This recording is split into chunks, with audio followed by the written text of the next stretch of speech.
आज के वीडियो में मैं आपसे शेयर करूंगी पुराने ज़माने की कुछ चीज़ें, जैसे कि हमारी दाई माँ होती थी या फिर ओल्ड एज के जो लोग होते हैं, जो बड़े बुजुर्ग होते हैं, वो ऐसी क्या तरीके अपनाते थे जिससे कि नॉर्मल डिलीवरी होती थी।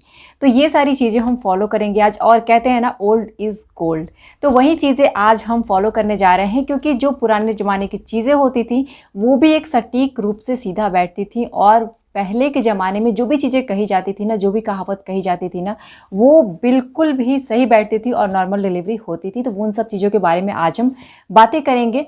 और मैं आपको 8 तरीके बताऊंगी, 8 पॉइंट्स के बारे में बात करूंगी कि जिसको आप अपनाएंगे, जिसको कि आप फॉलो करेंगे तो आपकी नॉर्मल डिलीवरी हो पाएगी। और इन चीज़ों को मैंने भी अपने डिलीवरी के टाइम में फॉलो किया था। मेरी भी डिलीवरी इस वजह से नॉर्मल डिलीवरी हुई और बहुत जल्दी हो गई। जैसे कि क्या होता है कि प्रसव पीड़ा जो होता है ना, वो लॉन्ग टर्म तक भी चल सकता है, जैसे कि एक एक दिन, दो दो दिन तक चल सकता है।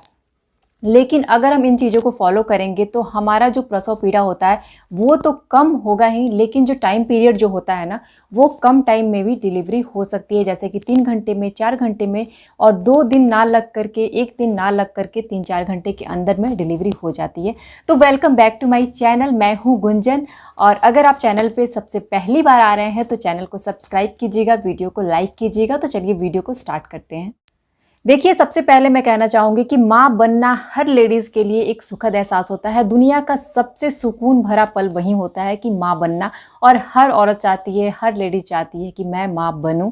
लेकिन जो लेबर पेन होता है, जो प्रसव पीड़ा का दर्द होता है, वो एक बहुत ही बड़ी मुश्किल होती है और चिंता की बात होती है। प्रेगनेंसी के टाइम, ड्यूरिंग द प्रेगनेंसी, हम ये सोचते हैं कि कितना दर्द होगा, क्या नहीं होगा।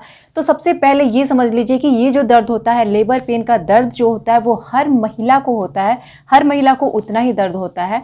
अगर हम बात करें कि कितना दर्द होता है, तो 20 हड्डियां जो होती है ना, एक साथ टूटने के बराबर में दर्द होता है। लेबर पेन उतना होता है, तो आप समझ सकते हैं कि कितना ज़्यादा दर्द होता है। अगर हम यूनिट में बात करें तो 56 डेल के बराबर होता है, इतना सारा दर्द होता है। लेकिन कई सारे वीडियोज़ ऐसे भी होते हैं जो दावा करते हैं कि नहीं, पेन नहीं होता है, बिल्कुल भी पेन नहीं होता है। तो ये बिल्कुल गलत बात है।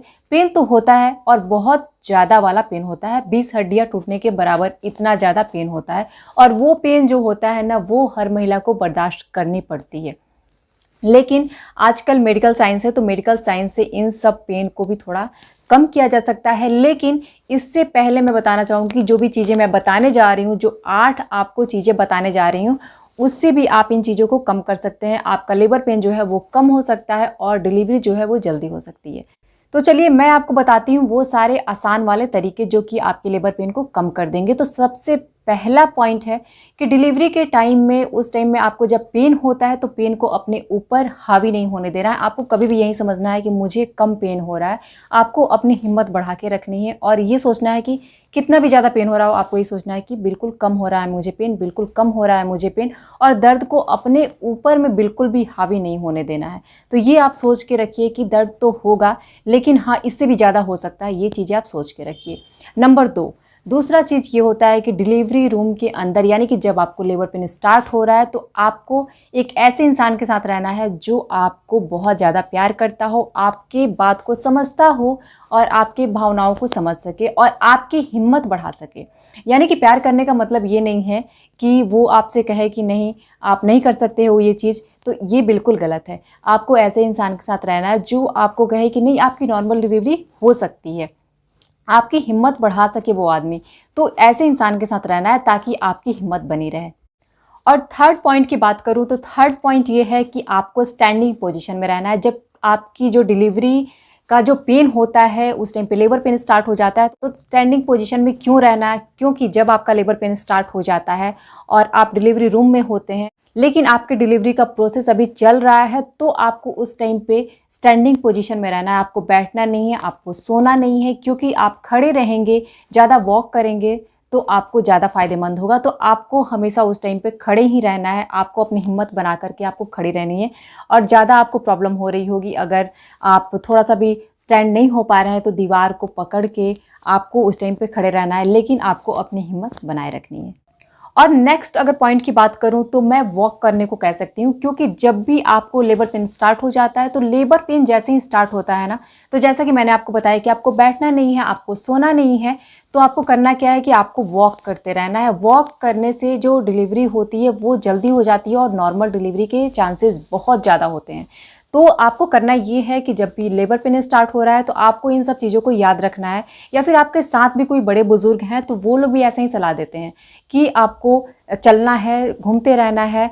तो मेरा जब डिलीवरी था, मेरी जब प्रेगनेंसी के टाइम में लेबर पेन स्टार्ट हुआ था, तो मैंने भी ऐसा ही कुछ किया था, क्योंकि जब मैं डिलीवरी रूम में गई थी तो उस टाइम पे अचानक से जाते ही डिलीवरी नहीं हो जाती है, कुछ टाइम लगता है। तो उस टाइम पे डॉक्टर्स भी यही बोलते हैं कि आपको वॉक करना है। अगर उन्हें लगता है कि आपकी नॉर्मल डिलीवरी हो सकती है, अगर आप में हिम्मत दिखती है, तो वो लोग भी यही बोलते हैं, मेडिकल साइंस भी यही कहता है। और जो पुराने ज़माने की बात करूं तो ऐसा ही चलता आ रहा है, तो आपको उस टाइम पे बिल्कुल वॉक करते रहना है। और फिफ्थ पॉइंट की बात करूं तो अगर आपको पेन इतना हो रहा है कि आप बर्दाश्त नहीं कर पा रहे हैं, या फिर आपको ऐसा लग रहा है कि आपको नहीं सहन हो सकता है, आप बिल्कुल कर ही नहीं सकते हैं, तो अपने डॉक्टर से ज़रूर बात कीजिए, क्योंकि अभी के टाइम में मेडिकल साइंस की तरफ से ऐसा कुछ है कि आपके दर्द को कम किया जा सकता है। तो उन्हें ऐसा अगर लगेगा कि आपकी नॉर्मल डिलीवरी के चांसेस हैं और आपको पेन में कुछ प्रॉब्लम हो रही है, आपको थोड़ा सा ज़्यादा घुटन हो रही है, तो ये सब भी प्रोसेस अपनाए जा सकते हैं। और अगर नेक्स्ट पॉइंट की बात करूँ तो मैं बात करूँगी ब्रेथ की, यानी कि आपको लंबी सांस लेनी है जब भी आपका डिलीवरी होने वाला है या फिर लेबर पेन स्टार्ट हो जाता है। आपको टहलना है, घूमना है, इसके साथ साथ आपको लंबी सांस लेनी है। और वो सांस कैसे लेनी है, आपको नोज़ से अपने सांस लेनी है और माउथ के थ्रू छोड़ देनी है, ऐसे करके और ऐसे। तो इस तरह से सांस लेने से क्या होगा कि आपके अंदर एक एनर्जी भरा हुआ होगा और आपको एक अच्छा फीलिंग आएगा। इसके अलावा ऐसे अगर हम सांस लेते हैं ना, लंबी सांस लेते हैं, इस तरह से लेके सांस छोड़ते हैं, तो इससे क्या होता है कि नॉर्मल डिलीवरी के चांसेस और भी ज़्यादा बढ़ जाते हैं। नेक्स्ट पॉइंट की बात करूँ तो ये बहुत ही ज़्यादा थोड़ा सा डिफरेंट है, क्योंकि अगर आप पहली बार मॉम बन रही हैं तो उस टाइम पे थोड़ा सा डिफ़िकल्ट होता है, इसलिए क्योंकि सर्विक्स का मुंह जो होता है वो खुला नहीं होता है पहले से। लेकिन जो लोग सेकंड टाइम मॉम बन रहे हैं तो उनके लिए थोड़ा सा आसान हो जाता है। आसान इसलिए हो जाता है क्योंकि वो जो टाइम पीरियड होता है लेबर पेन का वो थोड़ा सा कम हो जाता है।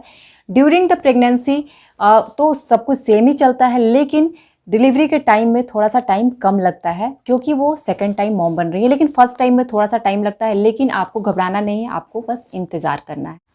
अगर मैं 8 पॉइंट की बात करूं तो जैसे ही आपको लेबर पेन स्टार्ट हो जाता है तो आप सॉलिड चीज़ें जो होता है ना वो खाना थोड़ा सा कम कर दीजिए या फिर बंद कर दीजिए। आपको थोड़ा सा गीली चीज़ें खाना चाहिए, या फिर पानी जो होता है वो ज़्यादा पीना चाहिए। खिचड़ी खा सकते हैं, जो गर्म गर्म चीज़ें होती हैं वो चीज़ें ले सकते हैं।